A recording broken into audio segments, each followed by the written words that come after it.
Assalamu alaikum. I'm from Brooklyn, so I don't get impressed by these crowds. Assalamu alaikum. All right, that's better. So, are people gonna allow me to just say whatever I want to say today? Can I just say whatever I want to say? Are you ready? I've had a rough couple of weeks, and I just feel like I want to talk to my Muslim sisters and brothers. And I may go off topic a little bit, but I'm intentionally going to go off topic. So I was invited here today as a Palestinian Muslim American woman, a woman who cares deeply about standing up for the civil rights of all people, the human rights of all people. And between you and me, I'm really tired of having to come to Muslim conferences and have to explain to Muslims why Black Lives Matter is your issue. I'm tired of having to come here and explain that 1/3 of the American Muslim community is African American. I'm tired of having to explain to you why the killing of unarmed Black people, men and women, is wrong, and there's no way to justify it. So what I want to say to you, sisters and brothers, here today is that we didn't need a hashtag that started 2 years ago to tell us as Muslims that Black Lives Matter, because Black life always mattered in Islam. I hope we could leave this conversation once and for all not explaining or having a conversation about why Black Lives Matter. The conversation should be, what are you doing for Black lives right now, both inside the Muslim community and outside the Muslim community?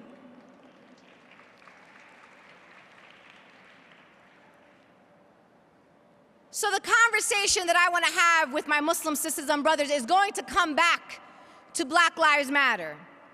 But I don't always have many opportunities, and this is actually my first time at Mass ICNA. So I want to use my first time wisely. And I want to share with you things that bother me, things that concern me about the Muslim community, things that really make me reflect on why we as a Muslim community are where we are today. Right after the election results, I was like everybody else. I was disappointed. But what I will say, and I don't know if everybody in this room could say this, I did everything that I could possibly do as one person to make sure that we didn't get fascism in the White House. I did my part, sisters and brothers. The question is, why are we, as a Muslim community, 15 years after 9/11, in a worse situation than we were even days and months and weeks after 9/11? Why are we, as a Muslim community, experiencing our second 9/11 moment? Why are we a community that's still scrambling? Why are we a community that's still uncertain and worried about what the future is that's going to come for our community? I hear a lot of Muslims say, Sister Linda, you're drama, hyperbole, you're just exaggerating. I don't think it's going to be that bad. Sisters and brothers,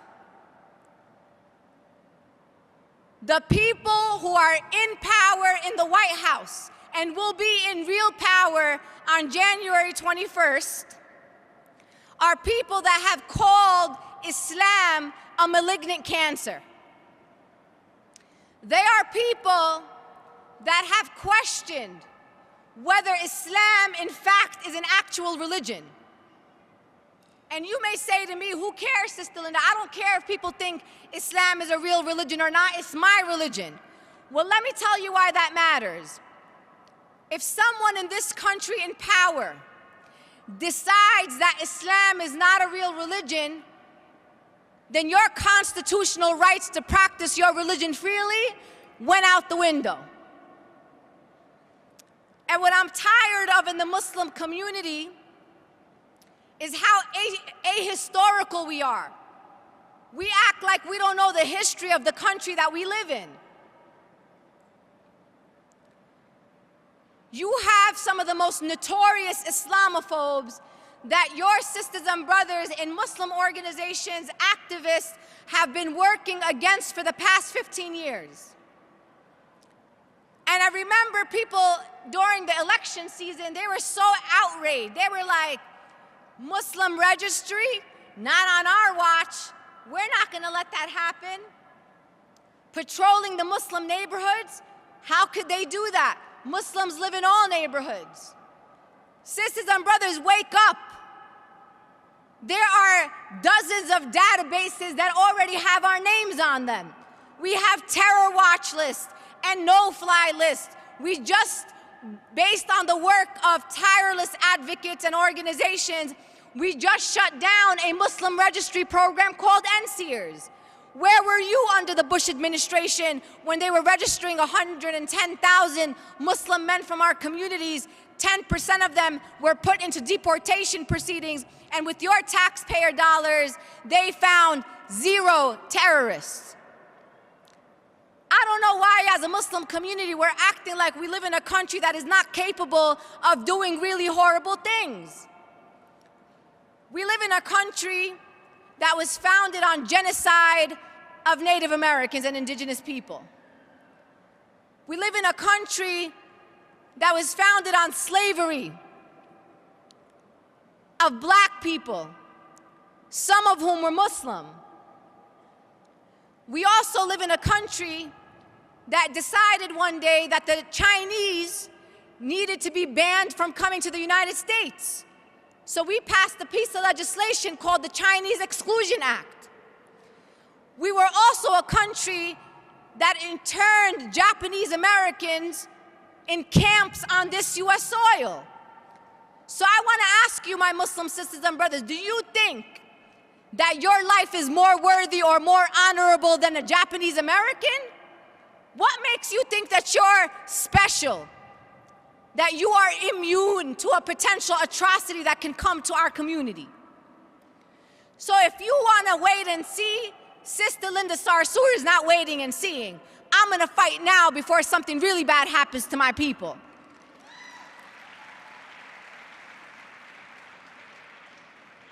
So I was getting criticized on Facebook, which is the story of my life, by the way, by all kinds of people, all the way from the left to all the way from the right and everybody in the middle.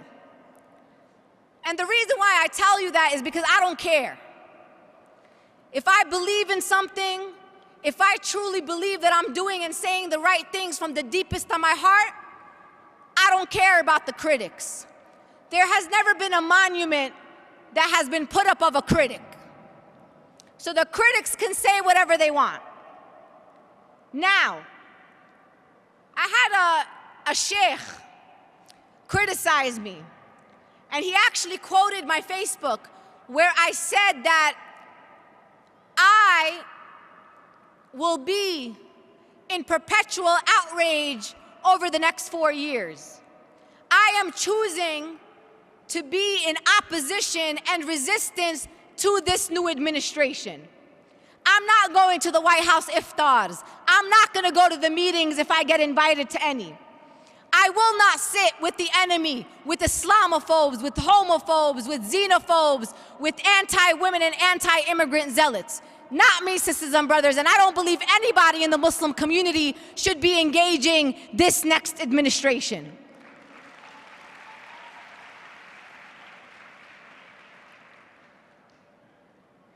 So, people say to me, Sister Linda, you know, we're Muslim.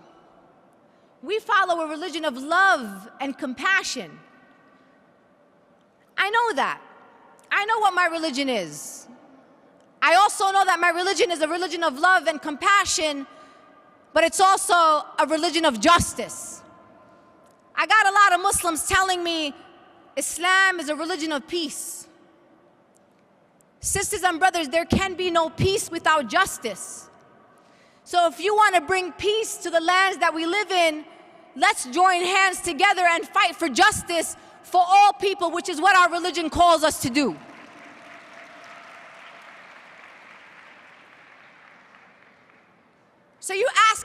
I'm angry.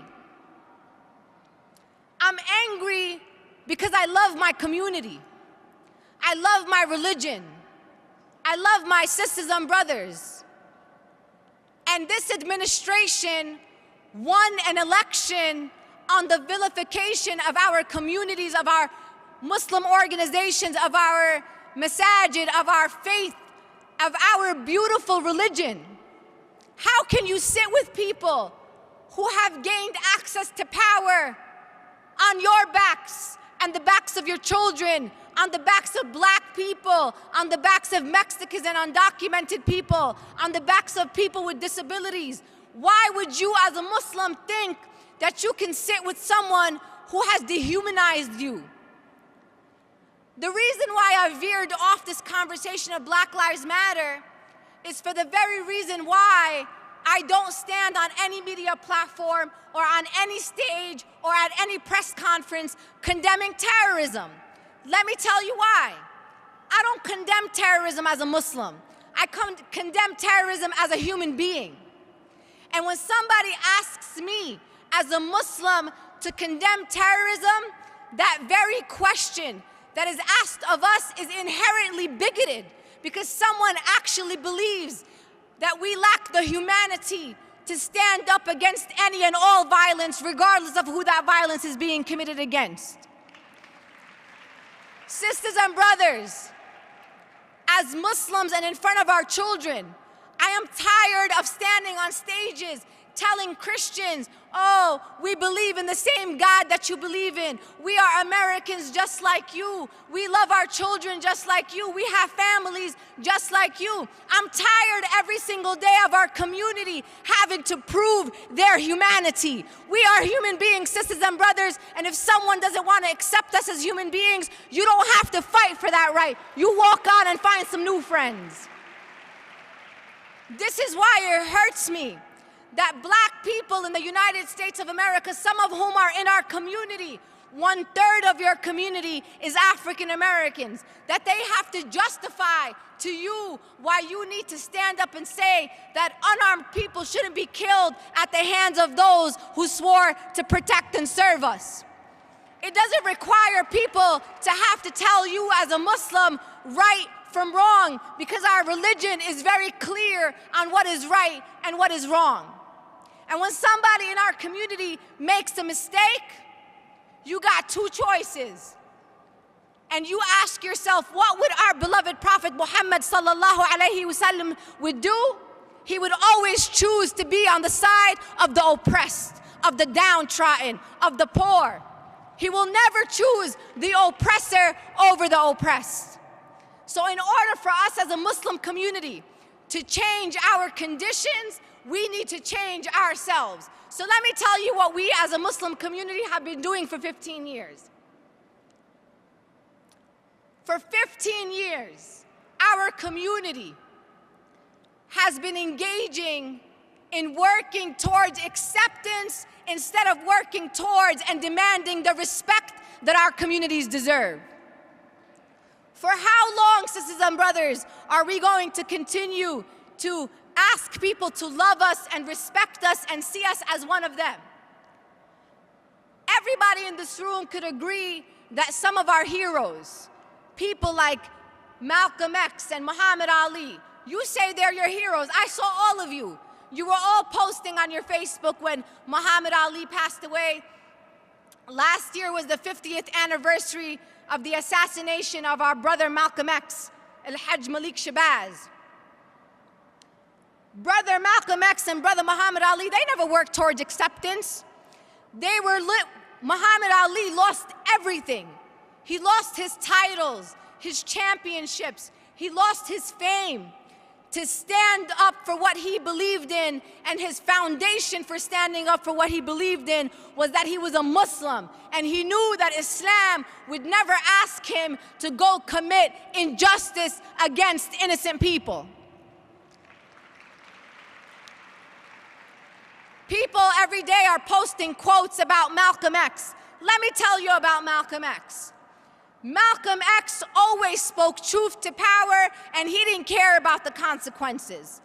We could say that Malcolm X, even today, as he has not been on this earth for 50 years, that Malcolm X is probably one of the most hated men in America.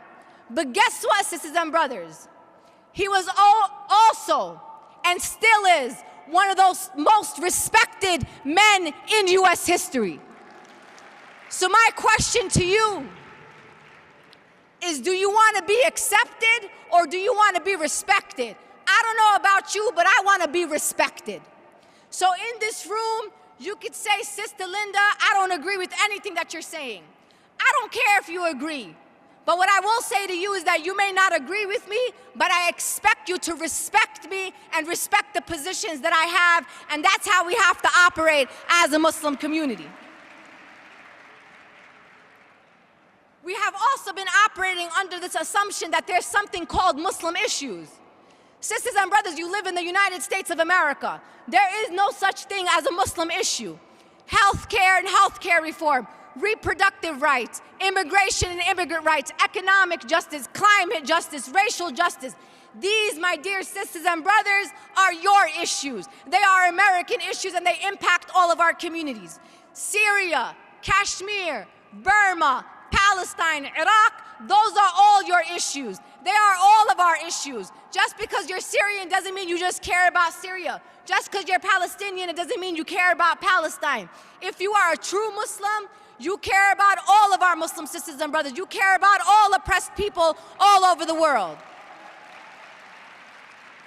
Sisters and brothers, I am tired of oppression Olympics. This community needs you more. This community is more oppressed. No, sisters and brothers, that is not how we uplift all oppressed communities. We uplift them together. We join hands together. We say free Palestine and free Syria and free Kashmir in the same breath together. That's how we will uplift all the oppressed people around the world.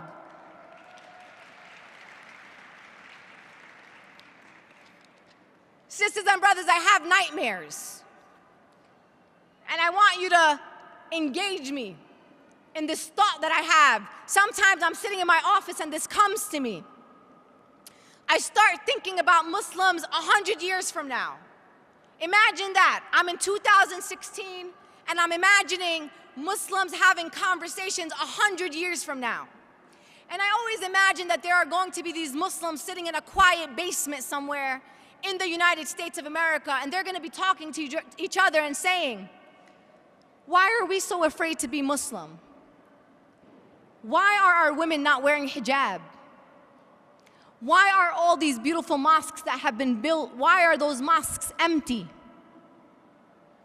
Why are we afraid to tell people that we are Muslim?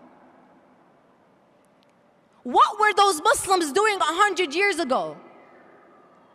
Why didn't those Muslims 100 years ago stand up for our rights? Why didn't they defend our right to be unapologetically Muslim in these United States of America? Why were those Muslims 100 years ago cowards that hid and worked to impress the powers that be instead of standing up and fighting alongside the oppressed?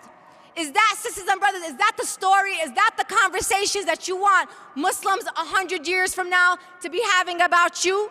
I don't want Muslims having that conversation about me. I want Muslims to say, MashaAllah, Sister Linda was a Muslim activist. Sister Linda defended our rights, and it is because of people like Sister Linda and Sister Zahra and people at CARE and people at MLFA and people at MAS and people at ICNA and ISNA. It is because of them and the work that they did and our young people in our MSAs. It's because they stood unapologetically Muslim. They defended our rights to be Muslim. They stood up in the face of tyrants and oppressors, and yes, the President of the United States of America, and it is because of their work and their sacrifices that we could be unapologetically Muslim 100 years from now. Sisters and brothers, I'm tired of going to conferences, and I'm not talking about MAS ICNA, I'm talking about all conferences, where people are talking about, oh, we need to change the narrative, oh, we need to find a collective American Muslim story to tell. You already have a story to tell. You just got to learn how to tell it. When people tell us, go back to your countries, when people tell us your religion, Islam, is a foreign religion that belongs on the other side of the world, you don't have to come up with a new story. This story of Islam in America didn't start when our Pakistani grandfathers came here to go to medical school. It didn't start when our Palestinian and Lebanese grandparents came here after civil wars or conflict. You already have a story. Our black Muslim sisters and brothers already carved out your name in history. They already have laid a path for you. You just have to open your eyes. You just have to explore who you are as an American Muslim. I always read about people on Facebook who are looking and trying to find out what their DNA is and try to trace their lineage back and their history back.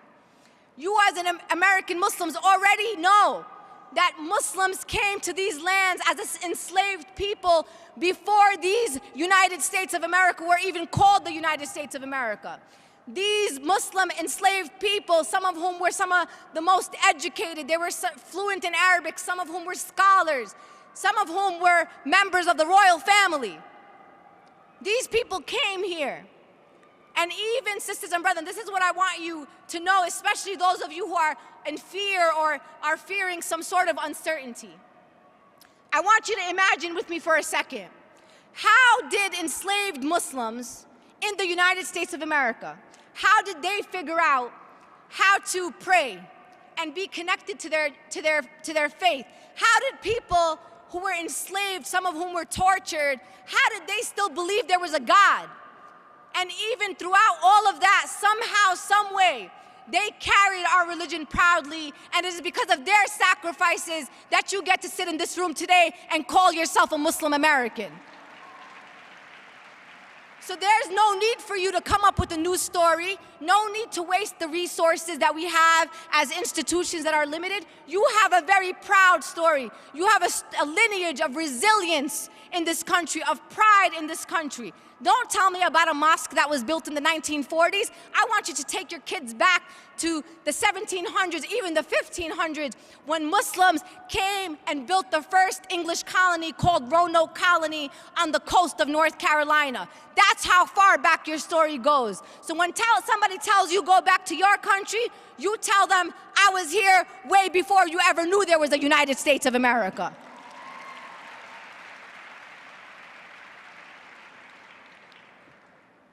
Sisters and brothers, our young people are watching us. And the times that are coming are uncertain. It's kind of like when there's a hurricane, right? What happens when you hear there's a hurricane coming? You go to the supermarket, you buy everything on the shelf, you come home. Then what happens? You hear on the news that the hurricane went east. It missed your house. The important part was that you were prepared. And what I'm saying to us as a Muslim community is we have to prepare ourselves, and may Allah protect us, and may nothing happen to our communities. But the idea here is the time is now to prepare ourselves, because 15 years after 9/11, we have found ourselves unprepared for what could happen to our communities. So there's a lot of talk about, Sister Linda, how are we going to defend the rights of our communities? Sister Linda, how are we going to defend our Muslim organizations? And that's an important conversation to have. And we will have those conversations. And our organizations will continue to defend our rights. We will continue to defend our rights. My question to the Muslims is, what are you willing to do? What are you willing to do to defend and continue to defend the rights of black people in America, both in our community and outside our community? What are you willing to do to protect undocumented sisters and brothers? Are we ready to open our masajid as sanctuaries and places of safety for these people? Are you ready to stand up for women in this country and our reproductive rights? What are we as Muslims ready to do? We can't always worry about and ask what others are willing to do for us. We got to start standing up in these United States of America and start letting everybody know what we are willing and ready to do for others. Because when you stand for others, you don't have to wait for those people or call on them to come stand with us. They will naturally reciprocate the solidarity that you have showed to those communities.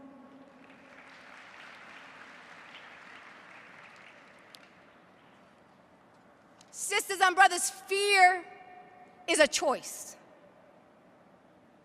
I'm going to say that again. Fear is a choice. It's not a fact. So we as a community have to make a choice right now. Are we going to organize from a place of fear, or are we going to organize from a place of courage? And I'm asking you in this room to believe in me and trust in my judgment that the time is now, and there has never been a time for us to choose courage over fear.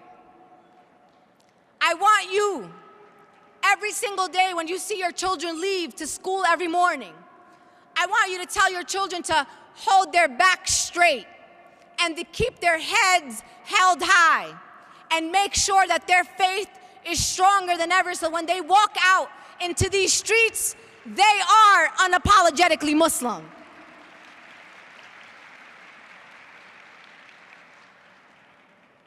Sisters and brothers, I'm unapologetically Muslim, not because I believe I don't have a choice, but to carry on the legacies of communities before me. I want you to understand that we have every right in these United States of America to be unapologetically Muslim. Don't let anybody take that right away from us, because when you allow people to take that right away from us, then you allow that right to be taken away from others, and you allow that right to be taken away from Muslims and generations of Muslims to come. A few weeks ago, during Thanksgiving, I went with Imam Khalid Latif and Imam Dawood Yassin to Standing Rock. And as a Muslim, I wanted to show solidarity with my Native American sisters and brothers that we too as Muslims believe that water is life. And mashallah, when I went to Standing Rock, I met Native American Muslims, our sisters and brothers who were there.